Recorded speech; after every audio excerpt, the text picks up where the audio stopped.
High student, আজকের এই ভিডিওতে একদম বিটেক ইন সিভিল ইঞ্জিনিয়ারিং এই কোর্স নিয়ে আলোচনা করব।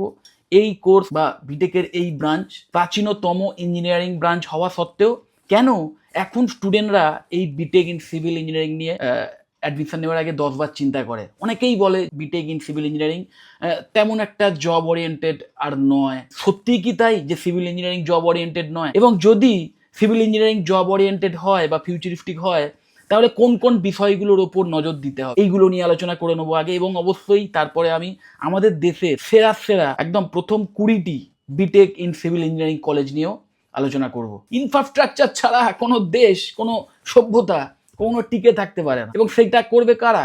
সিভিল ইঞ্জিনিয়াররা। মানে এখনো হিউজ কনস্ট্রাকশন ওয়ার্ক বাকি আছে শুধু আমাদের দেশে, এবং তারপরেও আরো সেগুলো অ্যাডভান্স হবে।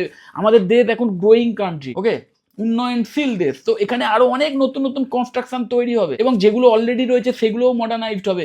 তো সেটা আমাদের দেশেও সিভিল ইঞ্জিনিয়ারদের অনেক অনেক দরকার পড়বে, এবং সেখানে যোগ্য সিভিল ইঞ্জিনিয়ারদের স্যালারিও দুর্দান্ত থাকবে। তাদের কেরিয়ারের যে জব সিকিউরিটি বলো বা কেরিয়ারে যে উন্নতি হওয়ার চান্স, সেটাও কিন্তু দিনকে দিন বাড়বে, বই কমবে না। কিন্তু হ্যাঁ, দরকার কি? সঠিক স্কিল। আরও বেশ কিছু ভালো ভালো B Tech in civil engineering college আছে দেশ জুড়ে, এবং আমাদের রাজ্যেও যাদবপুর ইউনিভার্সিটি বা আইআইএফটির তো নাম দেখলেই ওখানে। এছাড়াও বেশ কিছু সরকারি কলেজও আছে, যে কলেজগুলিতেও খুব ভালোভাবে এই কোর্স অফার করা হয়, যে কলেজগুলি থেকেও দুর্দান্ত প্লেসমেন্টের সাপোর্ট তোমরা পেতে পারো।